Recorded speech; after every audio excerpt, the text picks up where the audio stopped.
I'll give you a haircut.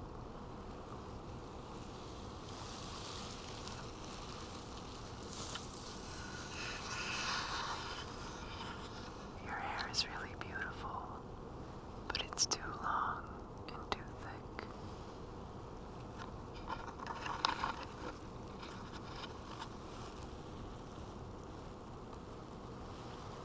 Before we start, can I confess something to you?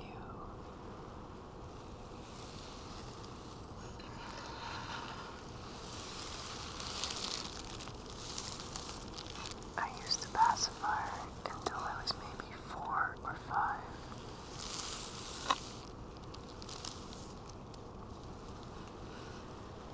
It's funny that I'm still embarrassed to admit something that happened so long ago.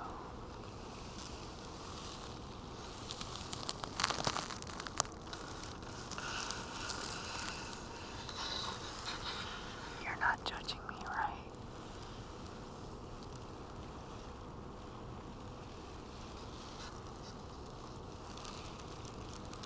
My mom had to hide it in order to get me to stop using it.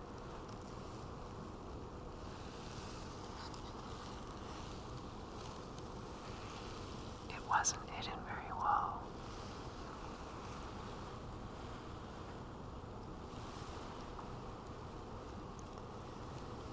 She must not have thought that I would go looking for it.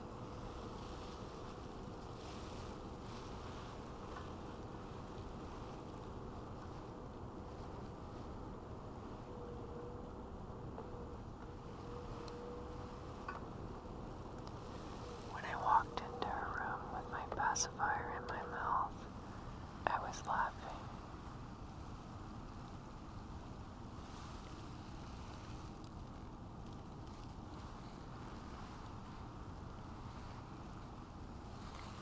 Trying to play at the boundaries of what I was and wasn't allowed to do.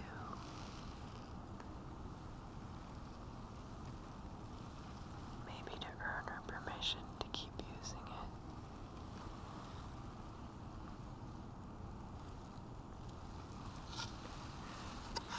I was shocked by how upset she became.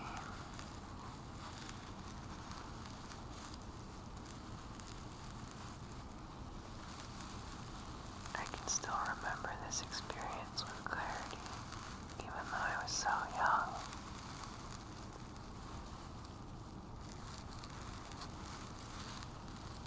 The sting of guilt is formative.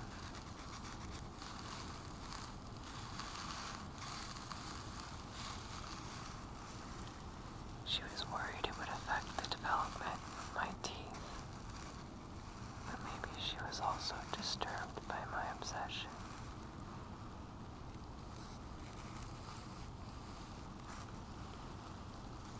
Do you have any memories like that?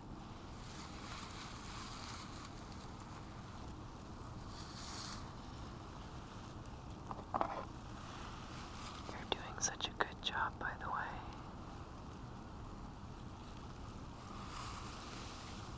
You're going to look so much like me when we're done.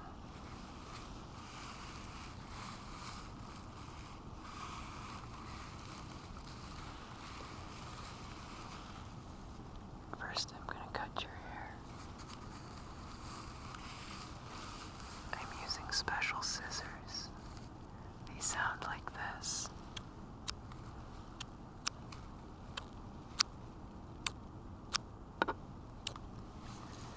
My hair is thin, so I'm going to thin your hair with these.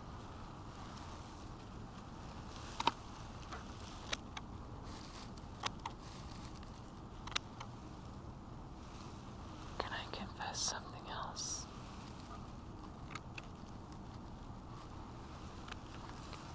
When I was young, I was afraid to fall asleep. Sometimes I still feel this way.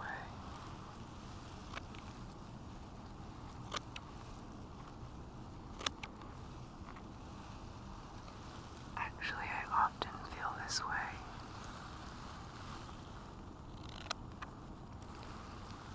But as an adult, I've had to develop solutions. That's what you have to do.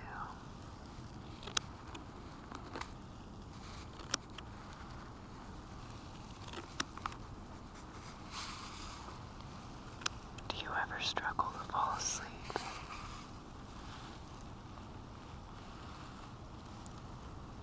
For me, it was frequent nightmares.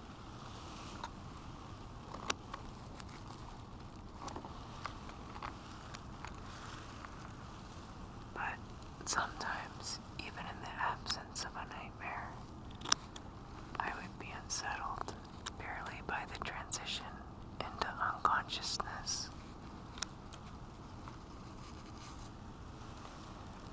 Someone told me this happens to a lot of children.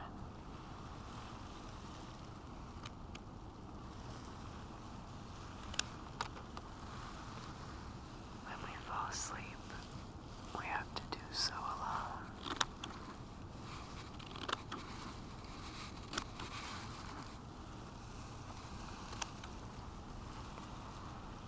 I loved newspaper comics.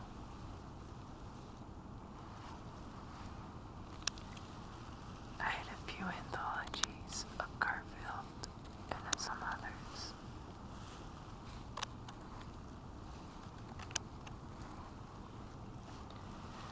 I would read them over and over before bed or whenever I'd wake up from a nightmare.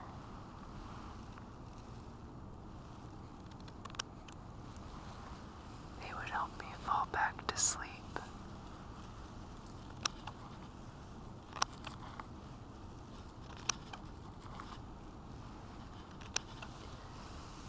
Is it okay if I keep sharing things with you?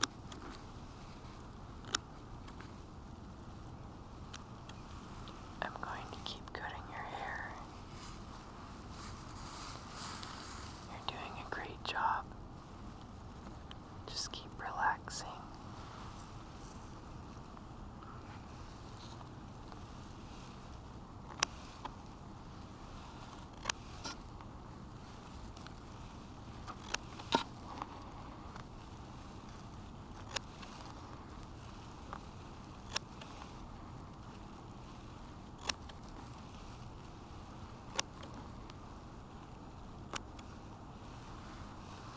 Can I tell you more about newspaper comics?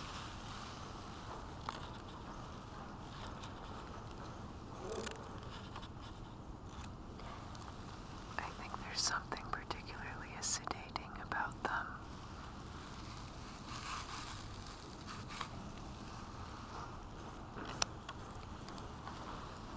We could call them sedative media.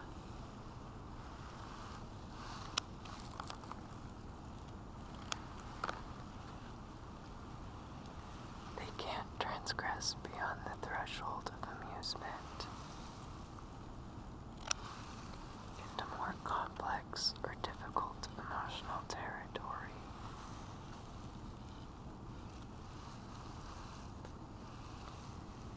They're the cushion one lands on after falling through the reality represented in the front pages.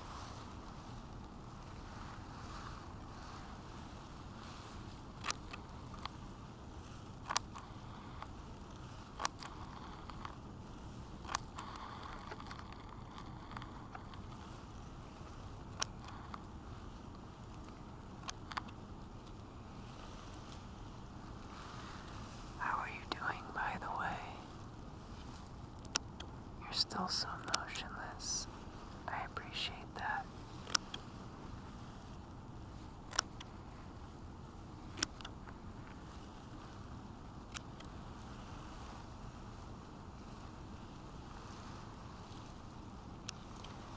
You have natural highlights, probably from being out in the sun.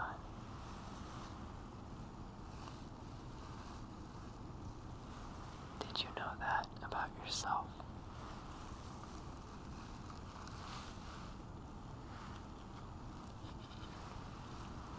Your hair is getting in my mouth.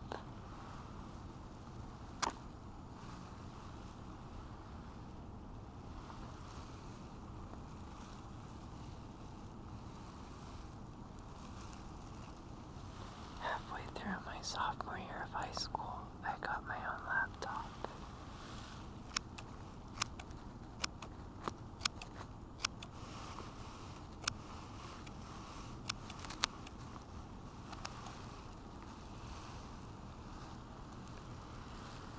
Having a personal device with access to the internet dramatically expanded my options for inducing sleep with media.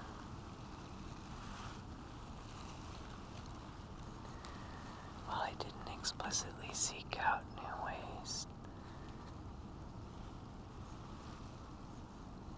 I quickly found them.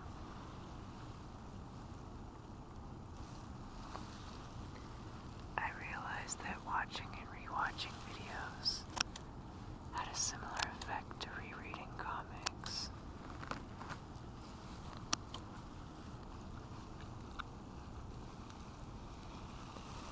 I developed a parallel habit of watching Let's Plays before bed. Do you know what a Let's Play is? I bet you know exactly what that is.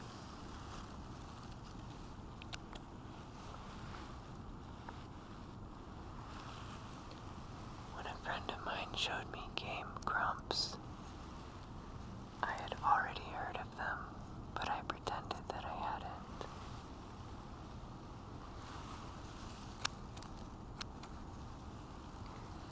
I grew up watching Aaron's cartoons on Newgrounds.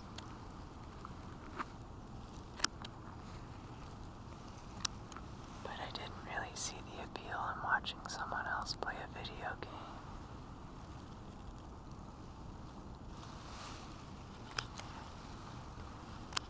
Having a friend endorse the show gave me the implicit permission I needed to start watching.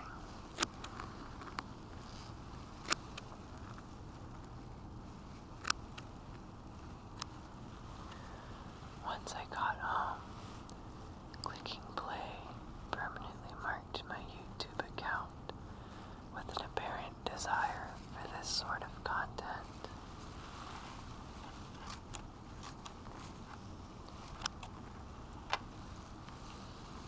Let's Play still populate my feed to this day. I still watch them.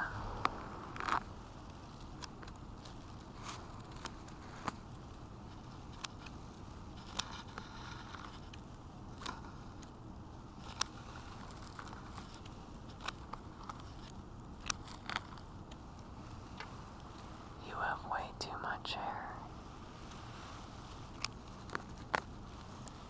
My thinning scissors aren't working. I'm going to have to start making bigger cuts.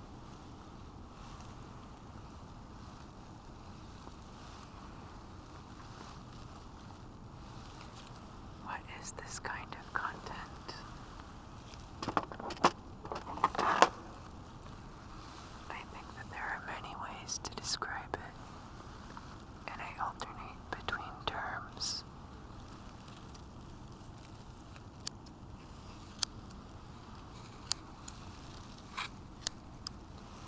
It is decidedly parasocial content.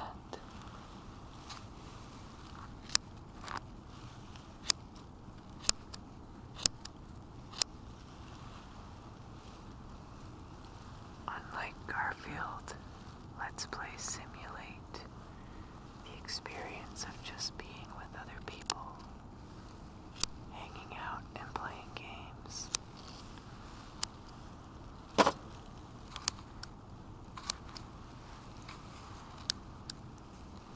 I was attached to Garfield, but I was aware of there being an unreconcilable gulf between us. He's fictional.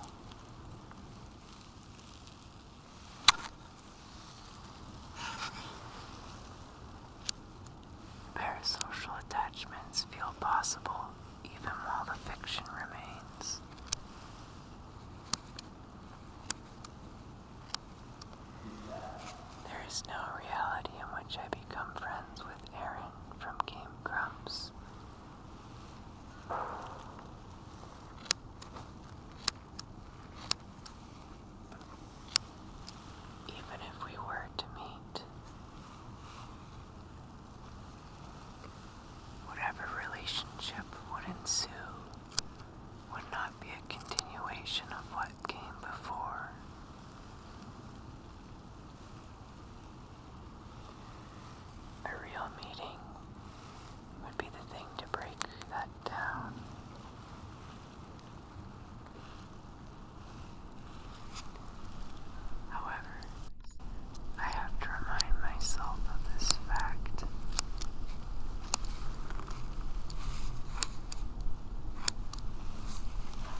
derogatorily called a friendship simulator.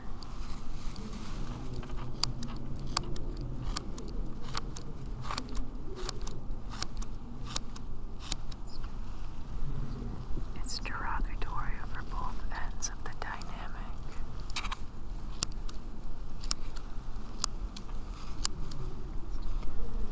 No one wants to admit their friendships are simulated. And no one wants to admit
things feel relaxed.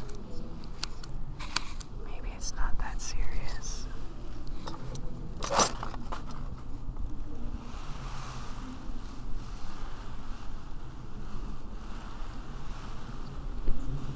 In the few experiences I've had seeing a parasocialite in real life, there's always a shock of scale. However the person appears before me is somehow not in keeping with how they appear in my imagination.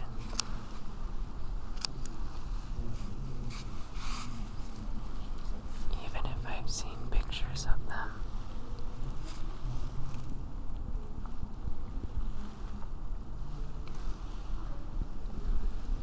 More often than not, I'm seeing parasocial phantoms. Kind of like how I'm seeing you right now.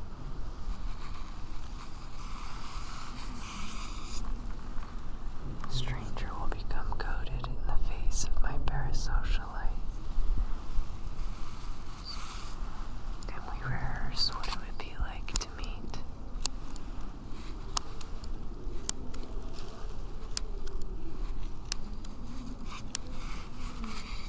I become increasingly anxious about being released from our former connection into the unknown territory of the meeting.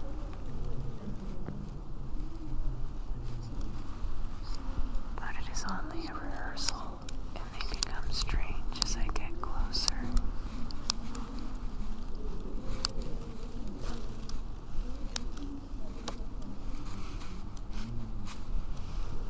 Do you know what I look like?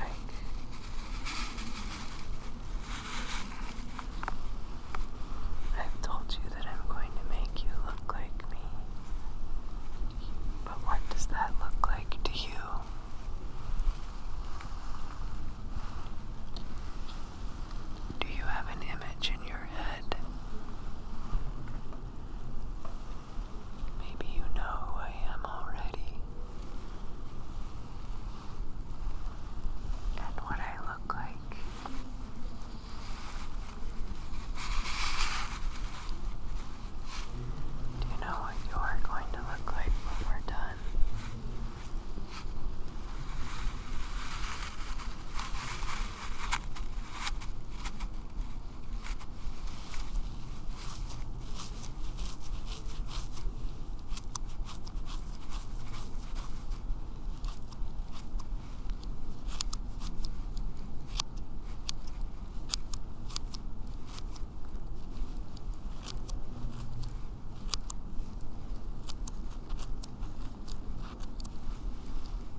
looks that much like mine.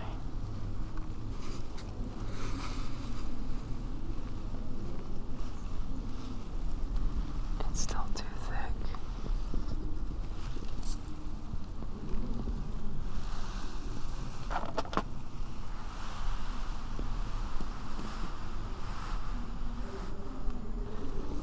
I'm going to start giving you skin.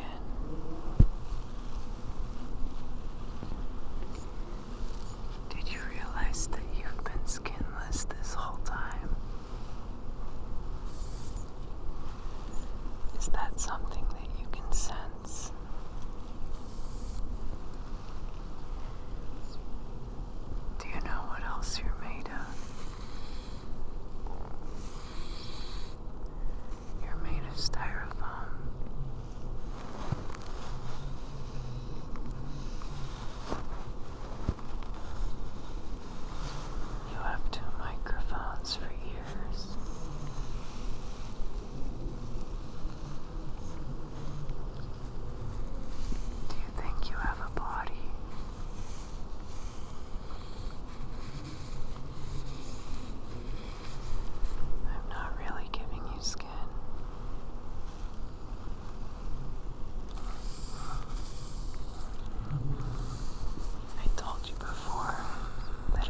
stuck in.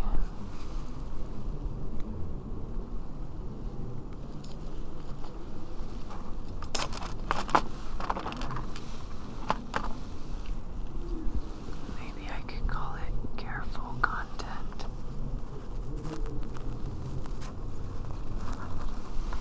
It's content with a job to do, to care for me.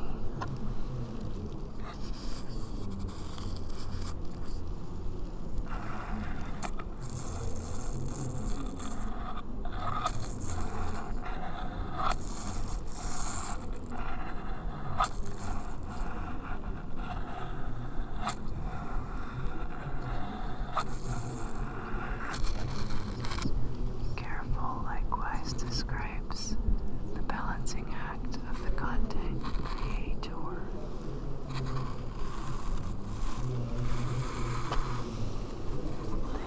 They have to devote themselves to the volatile desire of the viewer. Just as we devote ourselves to their creative output.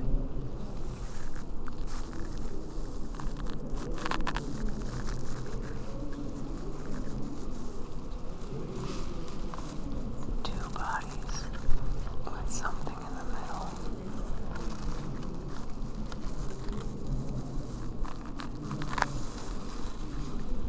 At the same time, if we zoom out, it doesn't appear all that careful.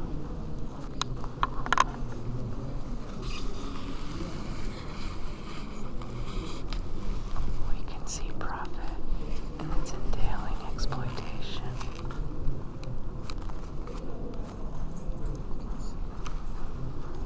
We can see that profitability drives production in any direction it could possibly go.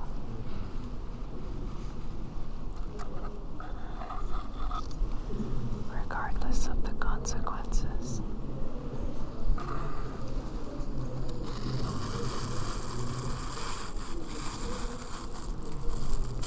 Am I being careful?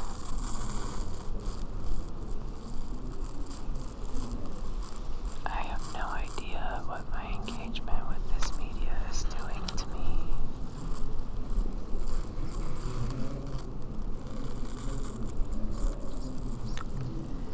As much as I use it to fall asleep, I've noticed that I fall asleep much quicker without it.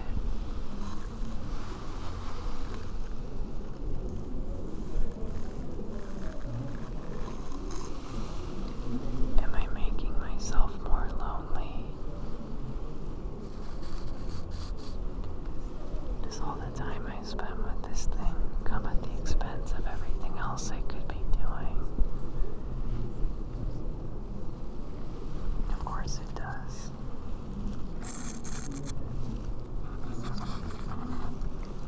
This is part of how I make the conditions of my life tolerable. Or does it set the conditions?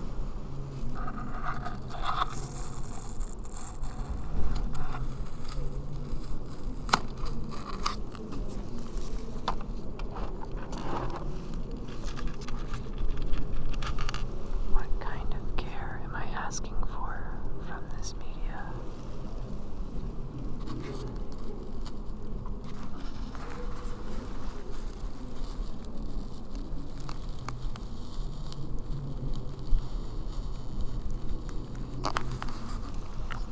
Why is there a need to be anesthetized, to be pacified?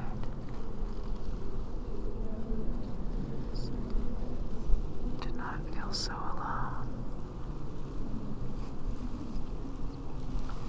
My last term is palliative media.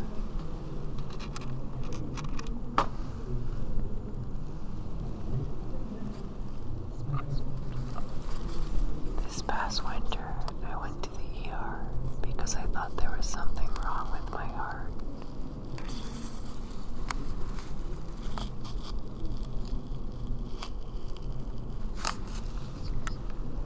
This is an anxious fixation I've had come and go since around the same time I got my own laptop.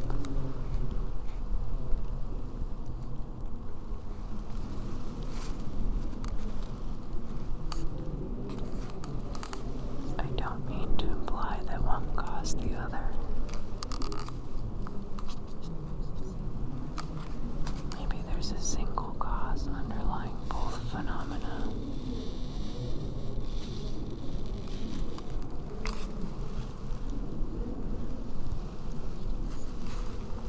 They emerged at the same time, nonetheless.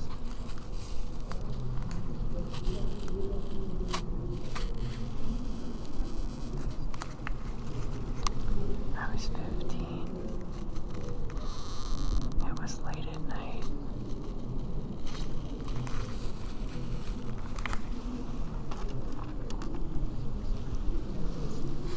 I was utterly convinced I was about to have a heart attack.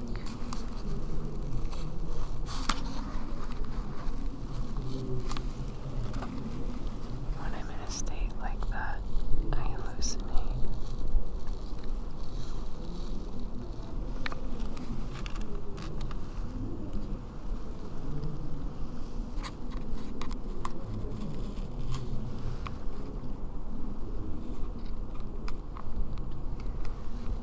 The loop between my beliefs and my body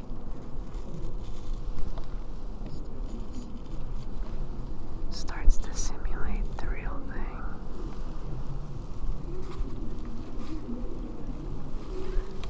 Rapid heartbeat, shallow breathing, chest pain, dizziness, a sense of impending doom.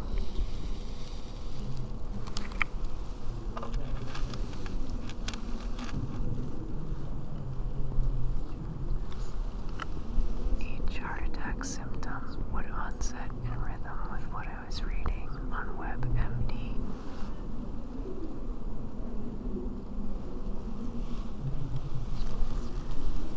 I read that stress could trigger a heart attack, so it became imperative that I calm down.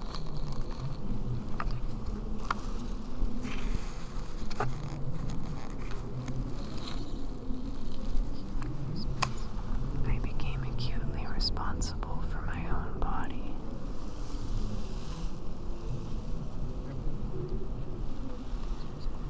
I retreated from this responsibility from proprioception, using the content I've been describing.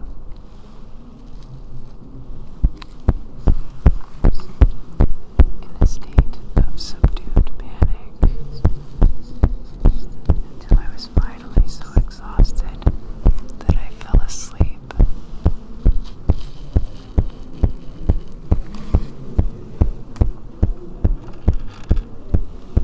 Every trip I take to the ER produces the same diagnosis.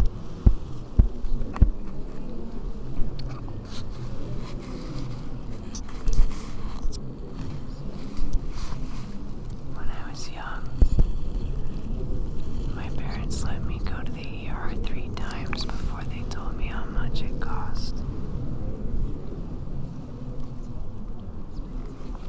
Once I learned how expensive a trip was, I stopped going.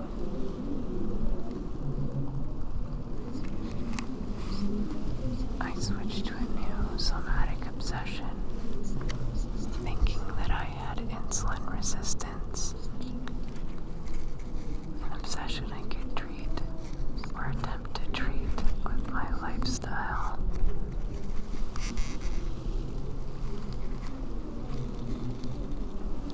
That I could attempt to control through my lifestyle.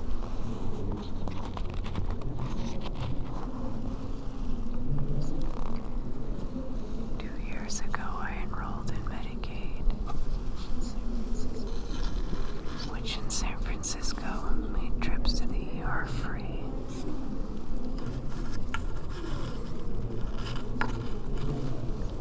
During my spiral back into somatic anxiety last year, I drove myself to the Stanford emergency room. I wanted to try getting better care at their state-of-the-art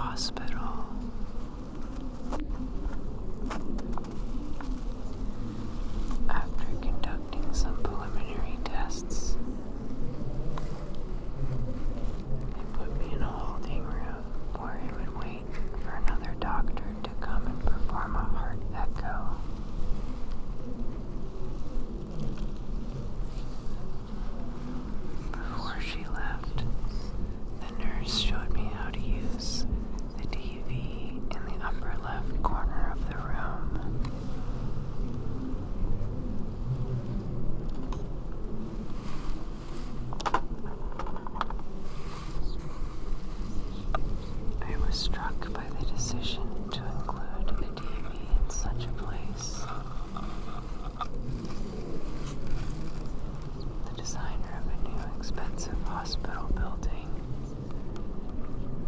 Felt it necessary that each room have one.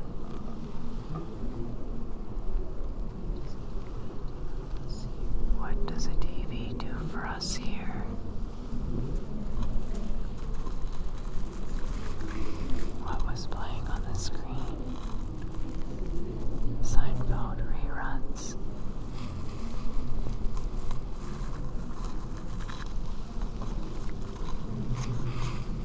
I imagine having had a heart attack now and 13 years ago in my childhood bedroom. Escorted into death by this thing, just as it escorts me to sleep.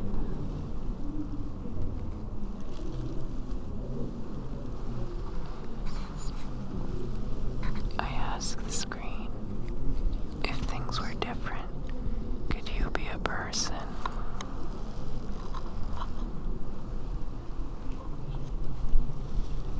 I envision a body unfolding out of your head, slowly at first, then erupting.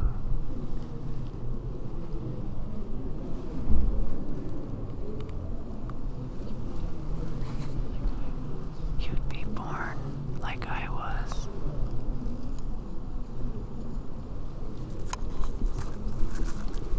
You'd become something I could hurt.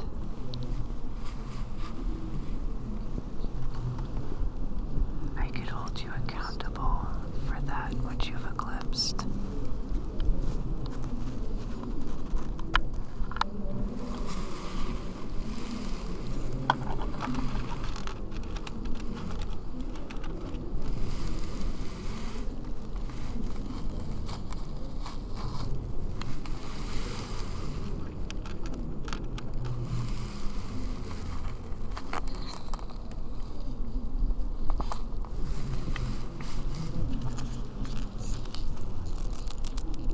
The social body is in trouble.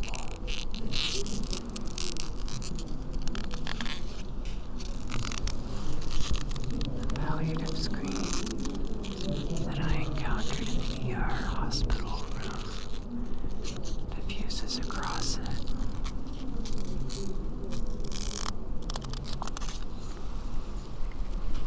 It facilitates my retreat from life.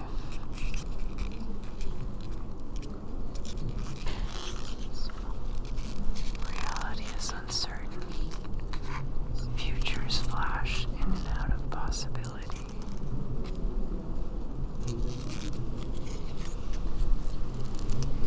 Against the incalculable, this gives a feeling of control.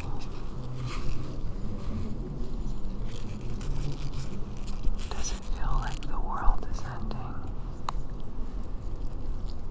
Is this the only way to get out of that feeling?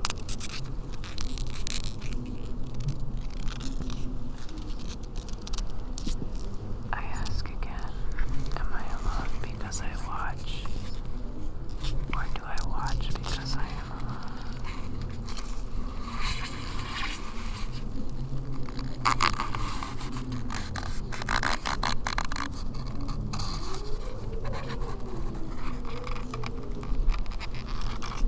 It's so hot in here.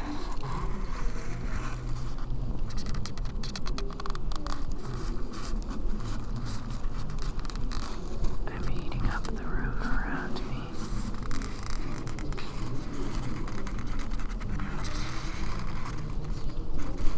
I'm starting to realize you don't really look like me at all.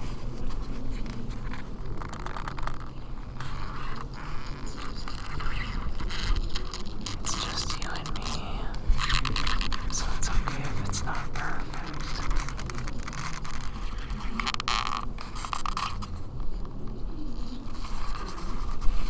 I imagine now, and then 13 years ago, and every time in the interim in which I felt like I was about to die. That instead of going silently, I start to scream.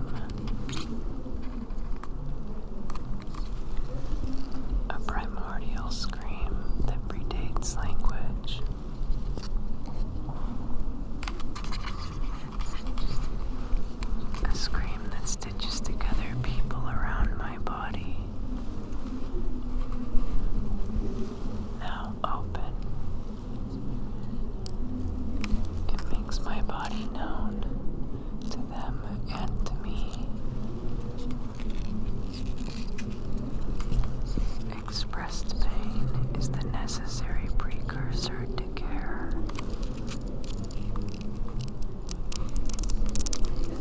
By what means can I receive your pain?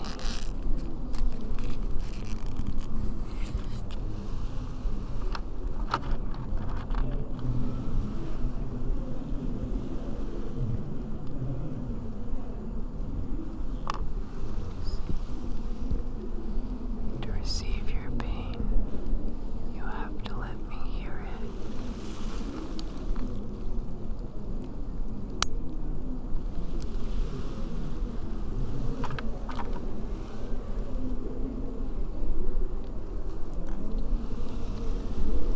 You have to let me.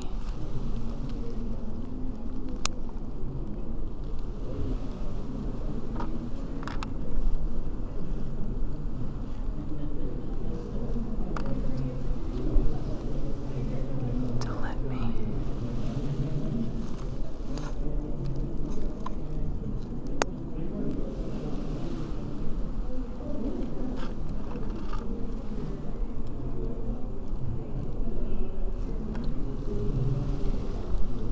To let me.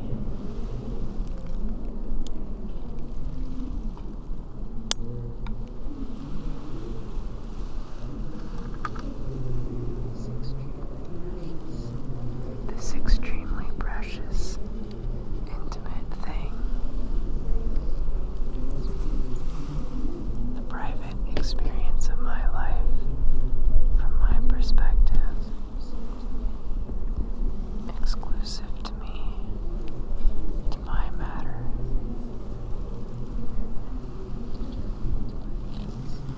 Yet determined by the outside. Inasmuch as my matter is continuous with the outside. Inasmuch as I'm embedded in large and coercive things.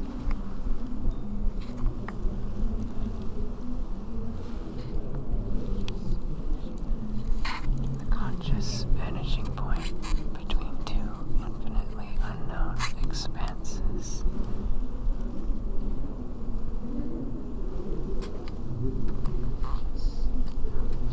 The unconscious and outer space.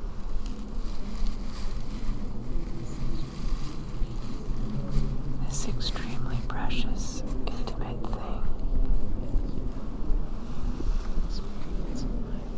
The private experience of my life from my perspective.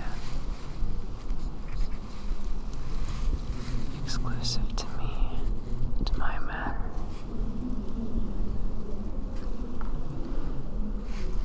Are you here with me?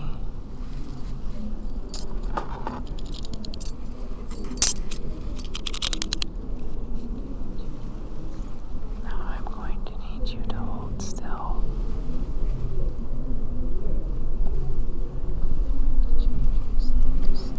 We're going to change ourselves and break down.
feels so much better. Now let's go out into the exhibition situation. Into the opening.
What did she wear?